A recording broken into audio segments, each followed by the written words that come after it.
Para sa mga naghahanap ng mapapasyalan ngayong long weekend, bisitahin ang Arch Snow o show sa The Manila Bang Show. Yan po ay sa Alabang, Muntinlupa.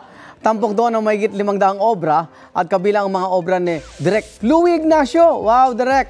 Nalayo makapaghatid ng inspirasyon sa mga kabataan. Inabangan din ang mga obra ni Ferdinand Cacnion na tungkol sa mga babaeng sumasayaw.